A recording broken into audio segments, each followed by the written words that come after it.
Bloomberg Tech is live from coast to coast with Caroline Hyde in New York and Ed Ludlow in San Francisco. T-minus 10 minutes. We're currently pausing, waiting to see if this will indeed go ahead as planned. This is New Shepard's rocket, the 37th, as we've been thinking, NS-37. It's the 16th human flight. As you say, there's 6 individuals on board this time. Actually, it's the first time that we ever see someone with a wheelchair go in across the Kármán line as well, so a significant step there. And it's its 37th overall that we've seen with New Shepard. And the rocket, remember, New Shepard named after Alan Shepard, who was the first ever American astronaut in space. It's about 60 foot tall that you're currently looking at, gazing on your screens. It's topped with what is sort of known as kind of a gumdrop shaped crew capsule, and that of course is what will then come back down to Earth, supported by parachutes a little bit later. They're only going to be about a ride of 11 minutes when they take off from West Texas, Danny, and it operates in completely autonomously. There are no pilots on board, but we are waiting to see whether indeed does go ahead as planned. So Matt Miller, Danny Berger, thank you very much indeed for what was another amazing and stretch of time of the opening of this market with open interest. But we want to get to what's happening here live. As you see, that's the gumdrop-shaped crew capsule, which currently has on board a German aerospace engineer, the first person who uses a wheelchair that could reach space, but also plenty of others are going alongside her. So that's Mitchie Bunthouse, but we're seeing Joey Hyde, no relation. It's a physicist and a hedge fund investor from Florida. We're seeing a German-American aerospace engineer go into flight, a business executive and entrepreneur, that's Neil Milch as well, other entrepreneurs, other adventurers going on this particular flight from the company's private ranch facility known as Launch Site 1 in Texas. It's located north of the town Van Horn, near US-Mexico border. So let's just get a little sense of how important this is in the general stretch of Jeff Bezos's Blue Origin, the spacecraft that is New Shepard, and indeed the missions that they've currently run, suborbital missions. We want to go to space reporter Lauren Grush. We're also welcoming Chad Anderson, Space Capital founder and CEO. Lauren, we're on pause. Do we know why? I don't believe I know the cause of it yet, but these holds are fairly common when we do these New Shepard launches. They used to happen with a lot of frequency, which would be a bit frustrating for us as we were waiting for the countdown to reach 0. So this is pretty standard. I know that earlier this morning they had pushed back the launch because of high winds over the launch site. That's a pretty common reason that they will delay. So I believe the hosts might come on and give some indication as to what is causing the hold, but at this moment I don't think I currently know. The Federal Aviation Administration, the FAA, has a plan advisory which suggests, look, a backup opportunity is available, we understand, as soon as tomorrow, if indeed this one is postponed. Chad, we go to you of Space Capital, widely known investor thought leader in the world of space and its ecosystem. How important is that Blue Origin can seem resilient and purposeful with the way in which it gets its 37th launch off the ground? Well, this is great for them. I mean, they have a very solid track record of launching these New Shepard vehicles, launching them to the edge of space, delivering humans and experiments safely and bringing them back down. Like you said, this is a really interesting vehicle that has helped set the stage for their larger vehicle, New Glenn, which we've seen come online this year. That was one of the big milestones in 2025, was to see New Glenn not only launch once, but they launched twice successfully, and then they landed their vehicle, becoming the second company, the second launch vehicle ever to land and have, now they're looking to reuse that vehicle in a similar manner to what SpaceX has been doing. So, so this is a really important sort of test vehicle for them as they scale up, and then they use New Glenn, their larger vehicle, to scale up and do more things across their lunar ambitions, their space station ambitions, and data center ambitions. And so this is a very ambitious company that all sort of started with this New Shepard vehicle. For me, it's a very interesting launch today because it kind of demonstrates how accessible space flight has become, where it used to be reserved only for the best of us, the select few who were lucky enough to sort of get selected by NASA or ESA and go through the program. and become government astronauts. Now you can, you mentioned 80 individuals across 16 flights, right? You probably know someone, or you're 2 degrees removed from someone who has flown to space now. And we're launching all different kinds of people, including people with different accessibility needs. And so, this is a big moment for me for those reasons.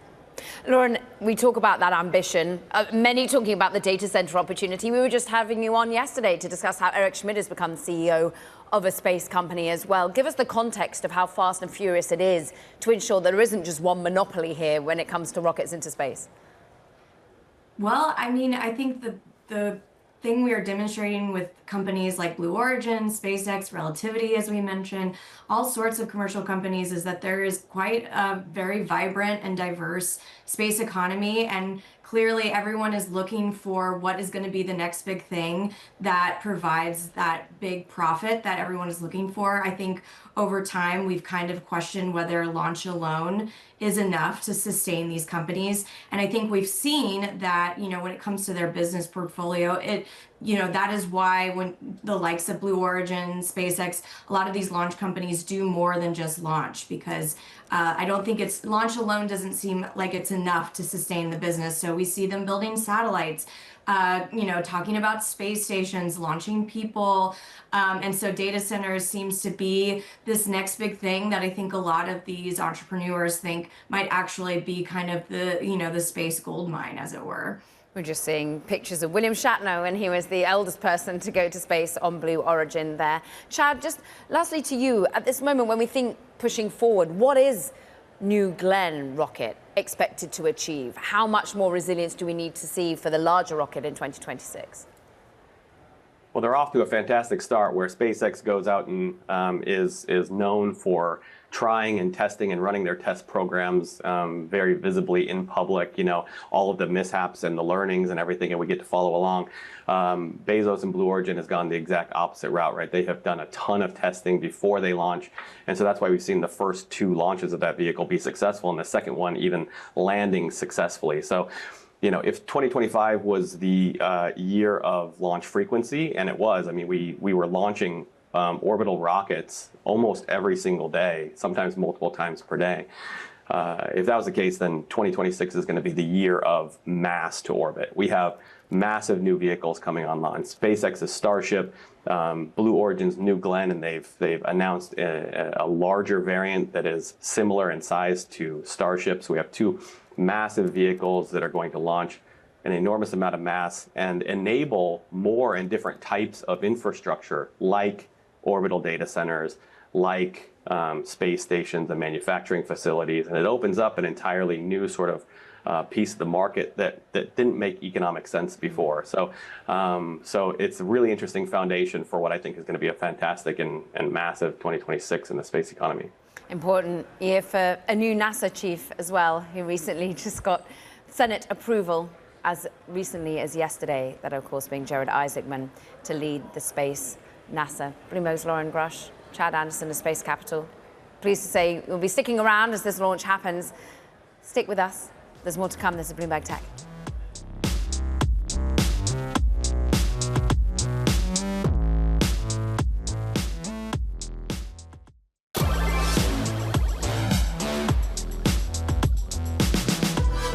Let's go a quick check on these markets. We're in rally mode. We have relief beset the market as inflation pressures come down some, and that CPI reading showing a lot less than the market had anticipated. But we're also seeing individual stocks on a tear, maybe a little bit of AI exuberance again on the day. We're seeing Nvidia, Microsoft, Amazon, Tesla as some of your biggest points contributors, as is Micron, up 11%. It's actually not at a record high, but it is having its best day since April, as it managed to really ease concerns when it comes to high bandwidth memory demand, and indeed demand across the board for memory chips in this new AI world. Let's talk about it all. Bloomberg's equity reporter Carmen Reinecke, who joins us now. And we needed a bit of soothing on the AI anxieties, and Micron delivers. Yeah, totally. And this was actually really great because there was some anxiety building around this trade. We've seen this for a while, but following specifically Broadcom and Oracle's reports last week, and then some of the news we saw yesterday that weighed on Oracle as well. So investors were very happy to see Micron do so well. As you said, shares are up 11%, and it's also lifting some of the other digital storage and memory stocks. So we're seeing SanDisk, Western Digital, Seagate, all on the top performers board today on the S&P 500. And we're seeing a little bit of enthusiasm come back into that AI trade. So NVIDIA, Microsoft, Amazon, Meta, finally back in the green. NVIDIA, especially after the sell-off yesterday.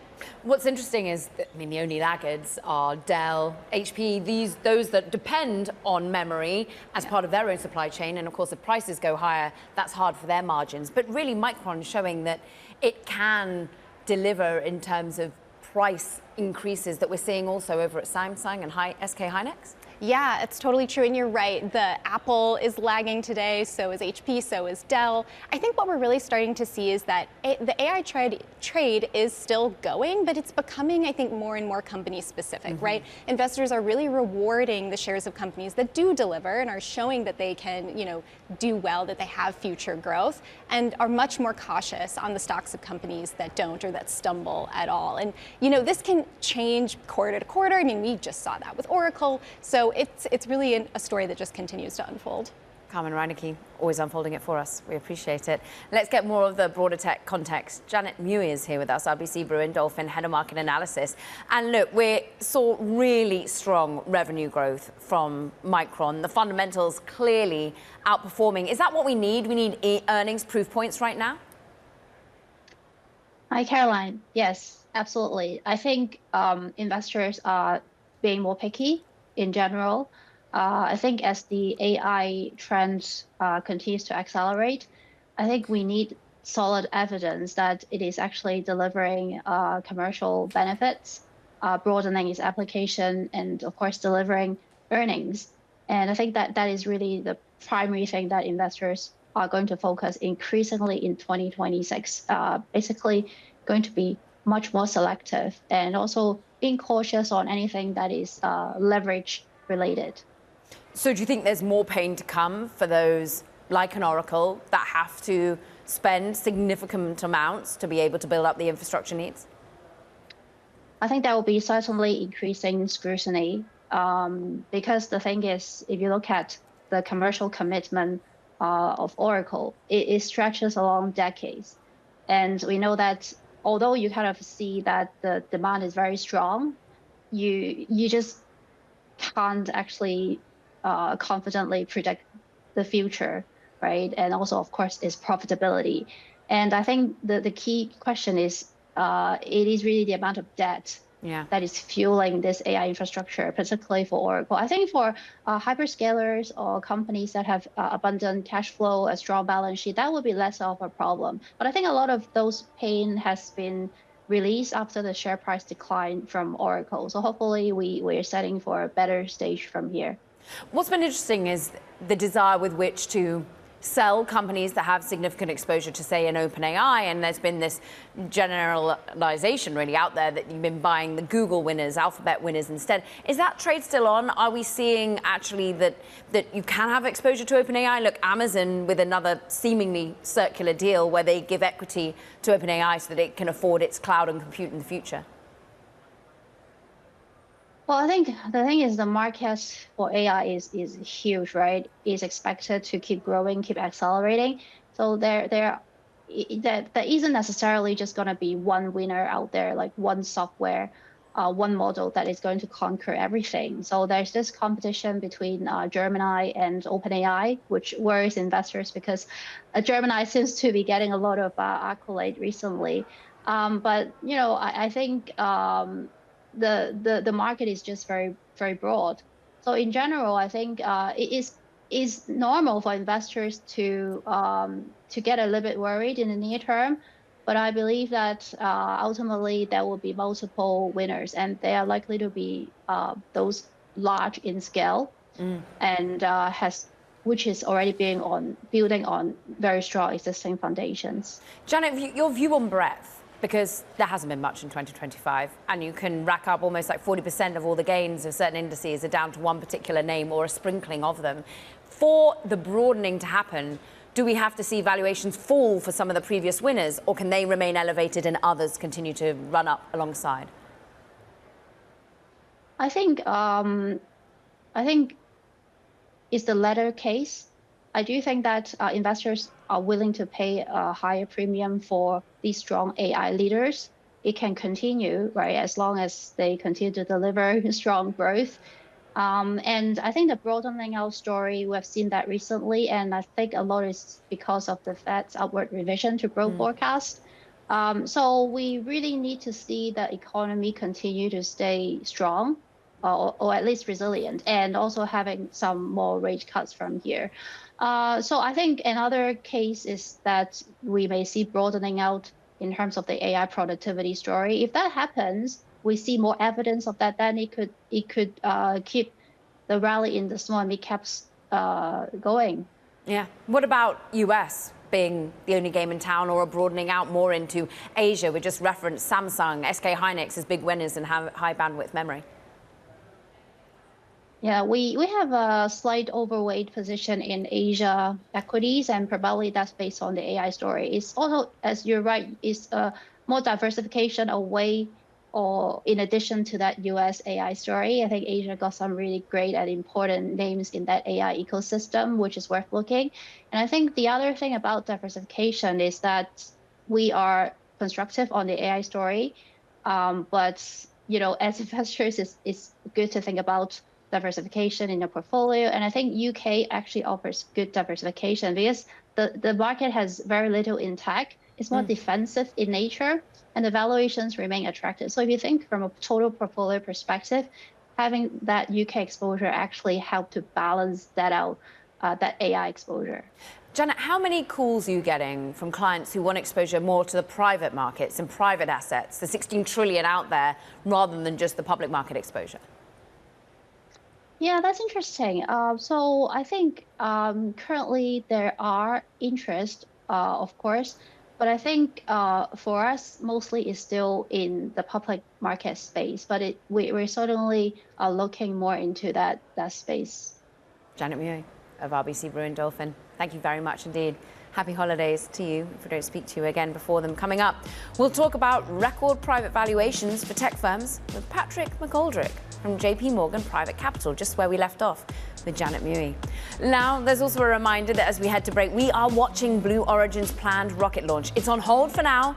NS-37, New Shepard 37, just on pause, T-minus 10. This is Bloomberg Tech.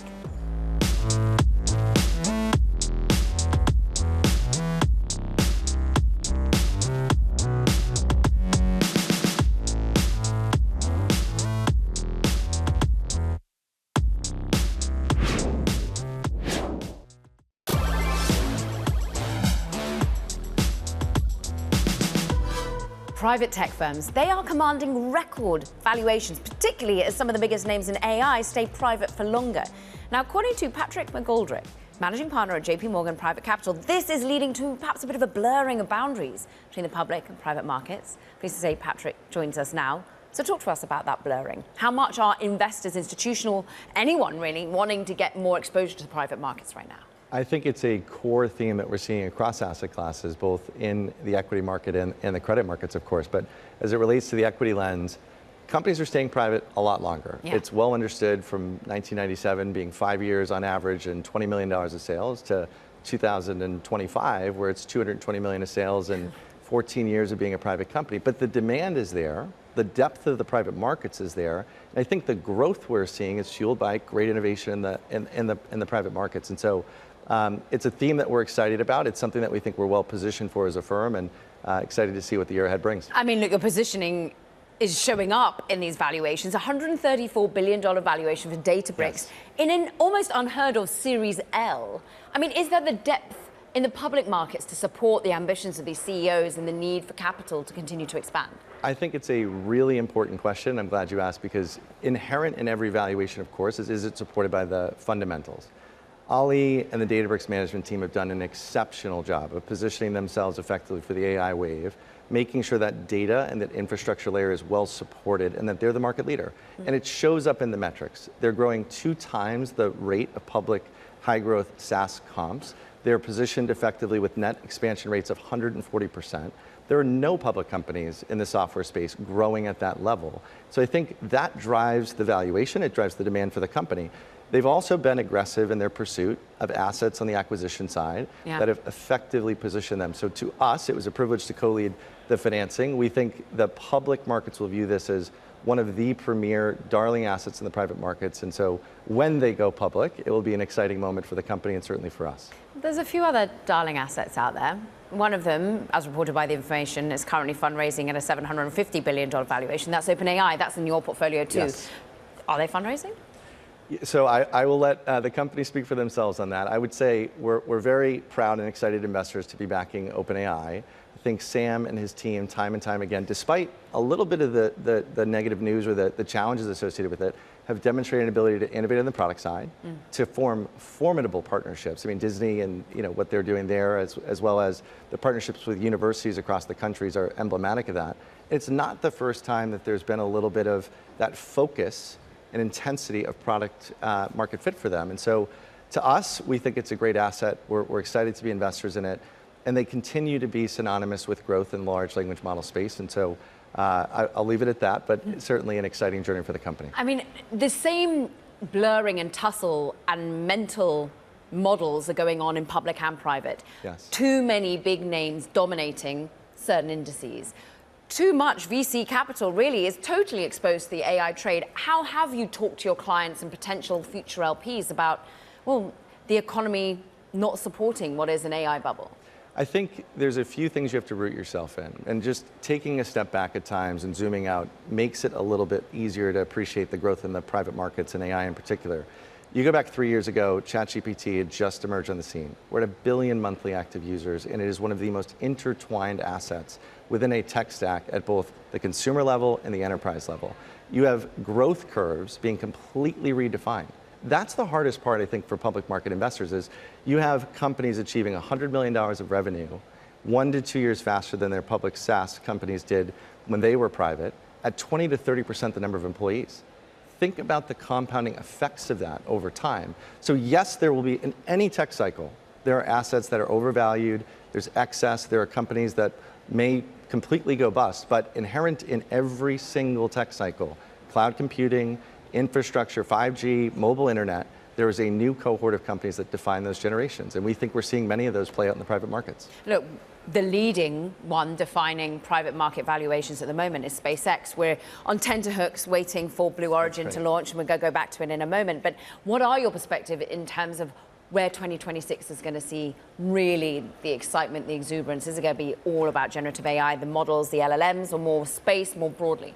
I think it's very clear that defense technology and space is having a moment, and appropriately so. I think the rate of innovation, the Starlink business, just a handful of years ago, there was a lot of speculation on what the monetization profile of that asset would look like.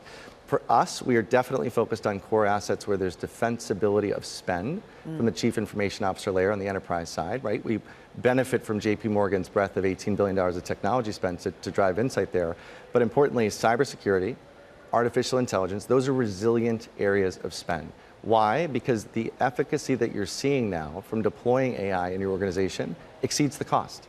It is very much an ROI positive trade for people now. So focusing on the right companies, defensible moats, clear and sophisticated management teams to manage the conflicts and competition that comes to the fore, and then being in a position to back the winners is very much where we're positioned.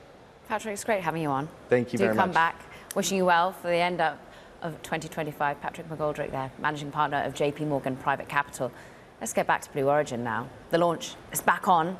We return to our space reporter, Lauren Grush, alongside Chad Anderson, Space Capital founder and CEO. Any details, Lauren, on what maybe just press the pause button? I think it was exactly what I thought. It turned out to be WINS, something that had originally pushed back the launch time this morning. So, but it seems to have cleared. We've got a new T-0 in about 4 minutes, I think. Let me just check the time. 5 minutes, yes.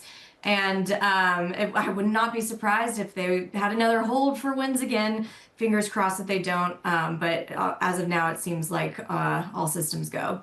And Chad, just remind us of the business model here, because these are sort of short and sweet, 11-minute rides almost. This is more pleasure tourism, but also still understanding the capacity of what humans can do and achieve just into inner or outer orbital. What do you make of what this precedent is for New Shepard and where else it takes us for human travel? Yeah, I think, again, this is a small vehicle. It's going to suborbital space, just basically kissing the edge of space and coming back down. And so I think that it's really kind of indicative of the different sort of philosophies between SpaceX and Blue Origin, where SpaceX has test programs that they do out in public. They fail fast, learn quickly, adopt those learnings, and then apply them to their next iteration. And we get to follow along and watch that test program play out in real time. With Blue Origin, they're much more careful. They do a lot of testing internally before they ever launch, and that's why we've seen them have an incredible success rate. And this vehicle, this New Shepard vehicle, has an incredible success rate, and they've been launching, they've launched 80 people, over 16 flights, all of these, this is a very successful, very reliable vehicle. And it's really the first step in their larger space ambitions. So the landing technology that they use here, they have applied that to their larger New Glenn vehicle. They've got an even bigger New Glenn vehicle that they've just announced. They want to go. They want to launch space stations. They have a lunar lander and contracts with NASA. So their ambitions are large, and this New Shepard vehicle is sort of the seeding of that technology roadmap. Lauren, we mentioned NASA there, and as I said before, we have indeed seemingly confirmed a new chief of NASA, Jared Isaacman. It's been a bit of whiplash through the process. What is he set to put in place? What is the government relationship with these new private startups? Well, Blue Origin has established itself as a very important partner with NASA. I think, as Chad mentioned, they have a lunar lander program, which NASA has contracted them to build for their Artemis program, which aims to send humans back to the moon for the first time in over a half century. So they are very bullish on the moon. I think if you've ever heard Jeff Bezos talk about his space ambitions, the moon is a very big part of that. And also, it's an exciting time for Blue Origin because before Jared Isaacman was confirmed as NASA administrator, the acting administrator, Sean Duffy, had talked about potentially opening up the competition again for the first lunar landing on the moon. So SpaceX currently holds that contract to land the first humans on the moon for the Artemis program.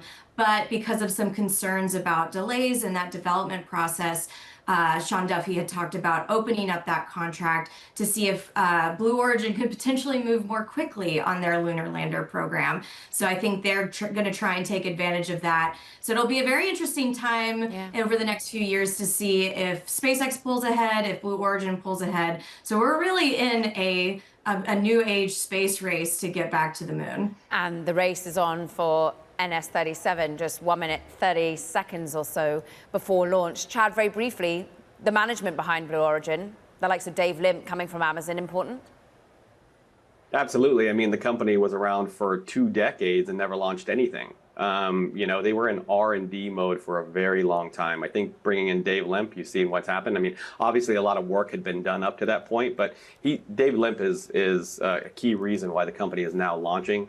It's a key reason why we're seeing New Glenn come online, and it's a key reason why they're moving so aggressively on their lunar programs and all these other things. So super important from my perspective. We have 1 minute to go, Lauren. What will be being done by the astronauts in place right now?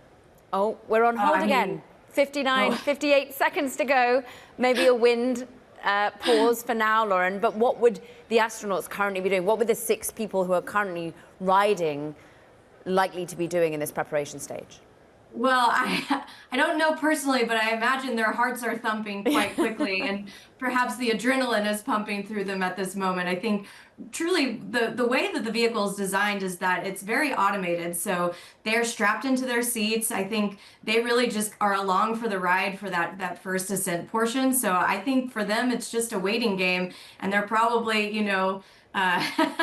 gripping the handrails a little tight right now, waiting for this hold to pass. I mean, the background of these people, Chad, it is fascinating. As you say, we're now, well, I don't think I'm 2 degrees separated from Katy Perry, but certainly, apparently, I'm maybe 2 or 6 degrees separated from Joey Hyde, who is a physicist and a hedge fund investor from Florida who's on board. No relation to me as far as I'm aware of it. But we do have Mitchie Benthaus, who, of course, is going to be the first person going into space in wheelchair, which is a significant step. We've got German-American aerospace engineer Hans Konsigmann. How are these people ultimately picked? Some of them privately spending, some of them backed by government grants? Yeah, I mean, I think it's a mix. You know, Blue Origin and Bezos himself has, there's usually an impact angle to what they do. Like there is meaning behind what he's doing. The first passengers were, and I call them passengers because they're really like Lauren has said, it's an autonomous vehicle and they're kind of along for the ride. But the first passengers were selected very carefully. You know, they wanted to tell the right story. And but no, I mean, people they have put down deposits, they've paid their way. There's a long list of people who really want to go to space. In addition to the first person in a wheelchair, which again is like really pointing to how accessible spaceflight has become. Hans is a big one for me. I mean, he's a SpaceX legend. He was one of the earliest and most senior employees at SpaceX. He was their VP of build and flight reliability for a decade. So seeing a key architect of SpaceX's success fly on a Jeff Bezos-owned Blue Origin rocket is kind of the crossover moment that has the industry, talking. I think it's really interesting. That is. They'll all become weightless as the spacecraft continues towards its highest point on the brief voyage that are going out to the Kármán line. Stick with us, Lauren Grash and Chad Anderson of Space Capital. We so appreciate your time. We'll go back to this launch as and when the clock restarts. For now, let's check in on these markets. We're up 2%. We're in risk-on mode. The desire to be buying into equities after inflation comes in cooler than expected. But we get some relief from some of the AI anxiety that's been building in the market because we got earnings, fundamentals from Micron that was well above expectations, with revenue growth rate far above the 50% that perhaps had been expected. And they're pointing towards ever-growing margins. How long is that sustainable? We're up 11.5% on the stock. It's actually not at a record high, but boy, have price targets been raised. Let's discuss that with Bloomberg Equities reporter Ryan Vlastelica. And I mean, I was looking on overall analyst recommendations. One of the highest price targets is $500, and there's only one sell rating on Micron. Yeah, absolutely. People seem like they are really coming around on this story. I saw Bank of America upgraded the stock earlier today. A lot of optimism around just the overall memory needs that are going to be required as the AI infrastructure build out continues, especially going into next year. So a lot of optimism there. There have been some shakiness in the wake of Oracle and Broadcom results, but it really seems like Micron really surprised to the upside. Things were well ahead of expectations across the key metrics, and they talked about so much demand, they're not able to have enough supply to meet their major customers. So sort of a problem there, but I guess a good one just in terms of how strong the demand is. I mean, a problem for certain customers that are dependent on maybe just the more basic NAND memory part of the business, and they're having to pay higher prices. Already there were reports that Dell was having to pass on some higher prices last week. Dell is down on the day, so too is HPE. Yeah, absolutely. We are seeing weakness across the hardware space today. Obviously, as you increase these memory prices or prices for memory chips, that's going to be a problem for the companies that have to pay for it. Obviously, a lot of the spending is being done, at least on the AI side of things, by these mega cap companies that have such deep pockets, your Microsofts and Alphabets and Amazons and so forth. But beyond that, we are seeing, places where, Micron's gain is going to their detriment. Ryan Vlastelica. Always across these market moves, we thank you. Let's stick on the moves post-Micron. Joanne Feeney's with us, partner and portfolio manager at Advisors Capital Management, our guru when it comes to all things semiconductors. Just how important has the high bandwidth memory part of the business become for Micron? Oh, it's absolutely essential. They made that move into that technology space. They're the leader, and it is proving to be extremely useful in these data centers for AI because of the intense memory needs to keep that processing going as quickly as possible. So, not enough capacity out there. They're adding some, but in the meantime, they're going to enjoy further price increases. So good for them. Yeah, good for them, but we know this is a desperately cyclical market at times, and it can be very good on the upside, very painful on the downside. They are committing to more capital expenditure. They are building out to try and meet some of that demand, Joanne. Is that the right game plan? Yeah, it's a tough industry because we do, as you pointed out, Carolyn, we get these cycles, and it's boom and bust. There are a few players, but each of them wants to be first with supply so they can capture the resilient demand, the higher prices, and then inevitably they overbuild. Prices come crashing down. What's different this time, perhaps, is the strength of the demand for this new product line because of what we're seeing, obviously, in the build out of AI data centers. And if forecasts are correct, and we're going to see years worth of AI data center build out, we're going to see that demand sustained at these high levels. That doesn't mean capacity isn't going to catch up. Clearly, they're going to try. And so ultimately, prices will come down. And then, the question becomes, okay, so once we've built these data centers and that build slows down, what is the need for all of those new factories for making memory chips? So it's a devilishly cyclical industry, very tough. There are few players who managed to crack the HBM code. SK Hynix, Samsung trying to play catch up. How much do you think competition could really ramp up into 2026? Yeah, I mean, clearly SK Hynix is involved. Samsung is a great company. I'm sure they'll figure this out. Whether they can add capacity quickly is another question, but they have the ability to switch capacity between solid state memory and DRAM, and they'll do that as long as the demand remains. But even with Micron, I mean, they talked about pulling in the expansion in Idaho from the sort of fourth quarter or the third quarter of fiscal 27 into the middle of 27, so maybe moving it up by a quarter. It's just tough to bring on new capacity. There are constraints from the equipment suppliers. Lam Research, Applied, ASML. You can only get your hands on key equipment so quickly. So it's always slow, and therefore that gives investors some visibility to how long this cycle might last. Were you given any more anxiety around certain players in the space? Yesterday, we were all talking about Oracle and perhaps whether its financing was good or not for builds out in Michigan. It feels as though they said they've got the right equity in place. But how much are we going to see this on again, off again bubble problems in 2026 too? I think this anxiety is going to continue, and for good reason, right? There's uncertainty about how quickly these AI applications will be put into practice to generate profits, to keep that demand going for those new data centers. But when you look at the investments taking place by the big guys, by the mega companies like Microsoft, Google, Amazon, what you see are companies with just immense free cash flow. Just take a look at their numbers. Amazon reportedly a $10 billion investment in OpenAI in exchange for OpenAI using its Trainium chips. Amazon's free cash flow this year and next year is well over $10 billion, right? They have plenty of money. And you look at the others that have even larger levels of free cash flow, making investments in OpenAI and elsewhere. So I think some of the concern is a little bit misplaced. But you look at Accenture this morning, which we've owned for clients for a long time. They are talking about how difficult it is to get their data and their systems and their processes in place so that they can help customers. What they're also saying is that customers want and need their help.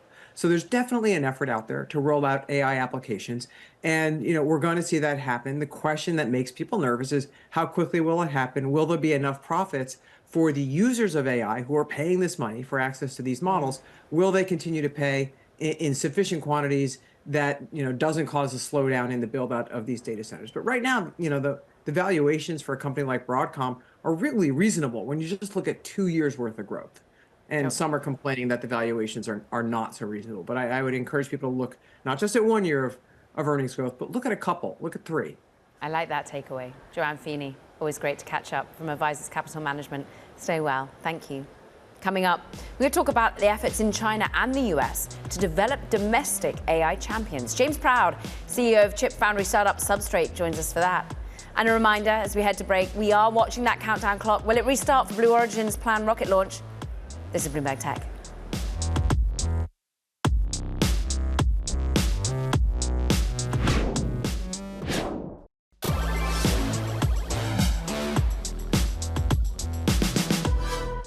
Just take a look at this. Chinese AI firms they have been soaring in terms of share price. New entrants like Meta X, like more Threads, they've gone public with wildly oversubscribed debuts as China makes an all-out push to become self-sufficient in semiconductors. So what does it mean for the US firms, for global AI tensions? James Proud, he is CEO of Substrate, Founders Fund-backed chip foundry in the United States. You've just come out of stealth. You joined us on the show at the end of October. And what I really want to get your perspective on is China's domestic supply right now and how much you've long been concerned about our exposure in the US to Taiwan and the like. How much is China making strides?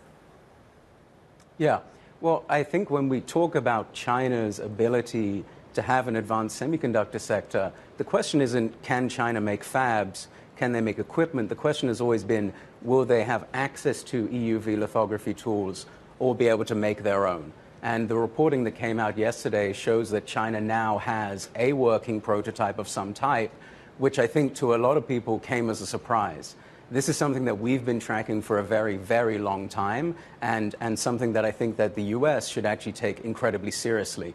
We can't just be playing defense. There needs to be a plan of, okay, how do we regain leadership, but really by a leap ahead so that we can actually maintain that when China is able to actually make advanced semiconductors. Now, what's so interesting is that just today we're hearing that Tencent has managed to appoint a new chief AI scientist, bringing over from OpenAI. From the reporting being done by outlets like Reuters that there's some new EUV or some sort of lithography equipment built in China by people who've come from ASML and gone to work back in China.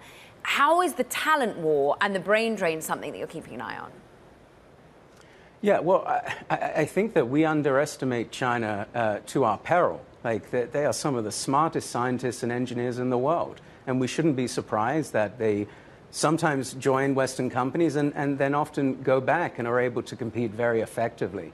And so I think that betting that China will do something is always the smart strategy versus betting that they can't do something. And so we should change our approach to account for that.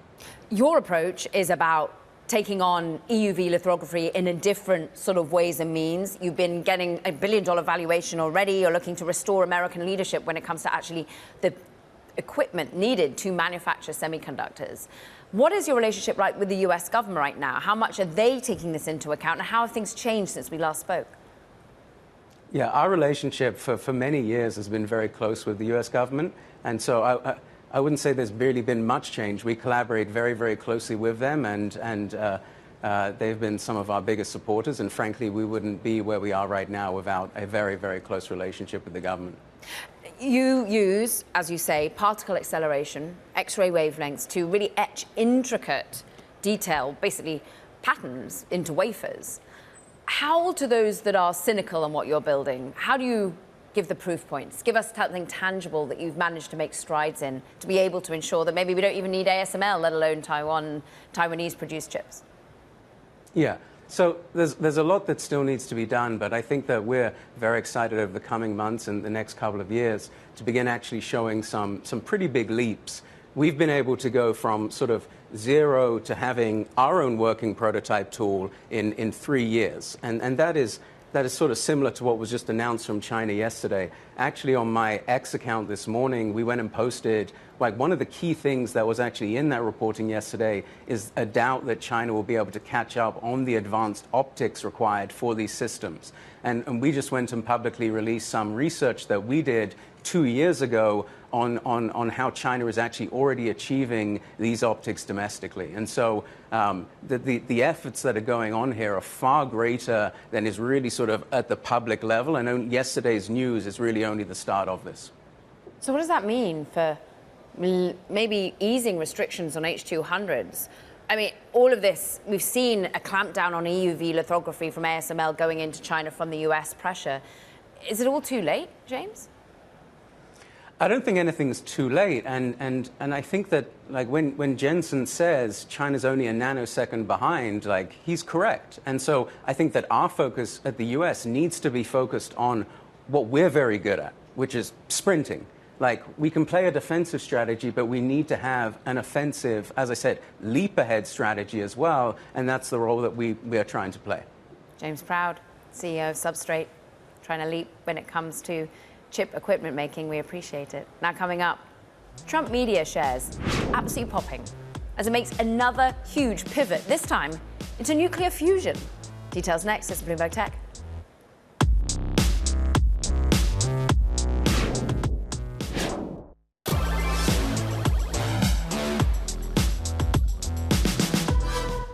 It's time now for Talking Tech. First up, Indian company RRP Semiconductor seen its shares surge more than 55,000% in just 20 months. But the rally is now showing signs of a strain.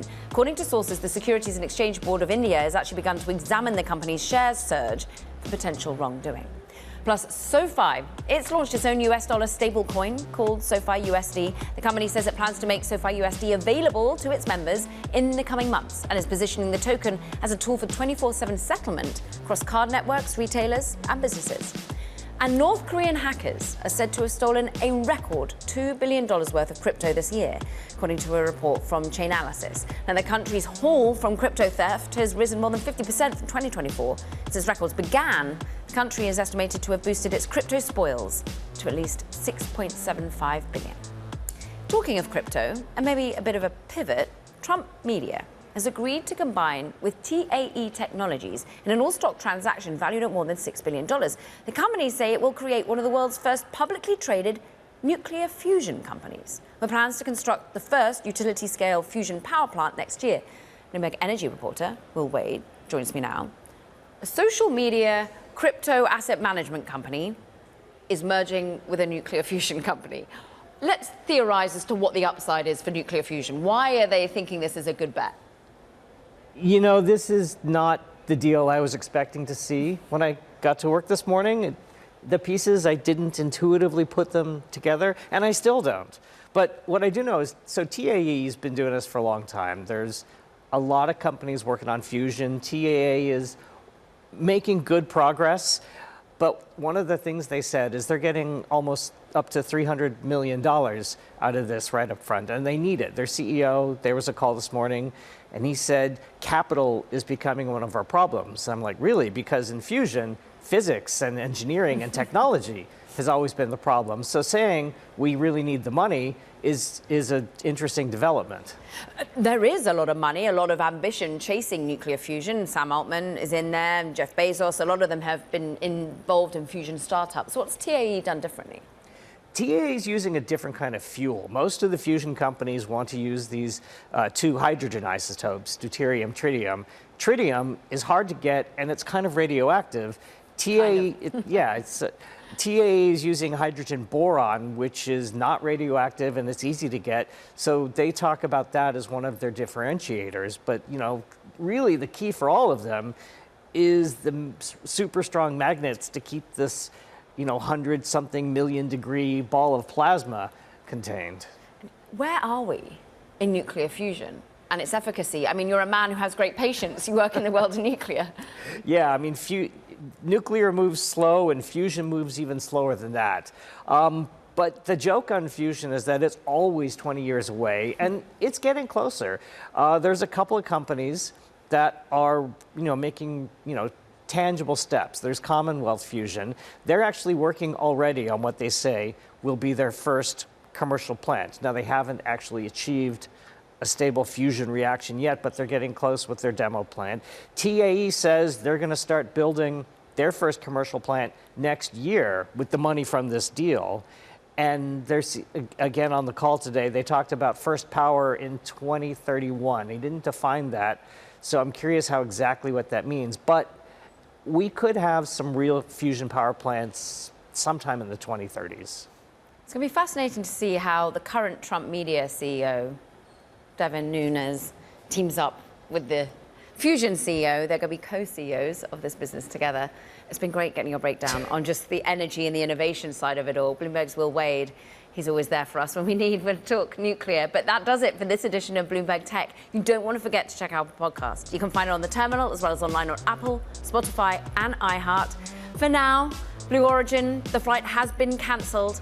We'll see if that is reconvened for tomorrow. Stick with us. This is Bloomberg Tech.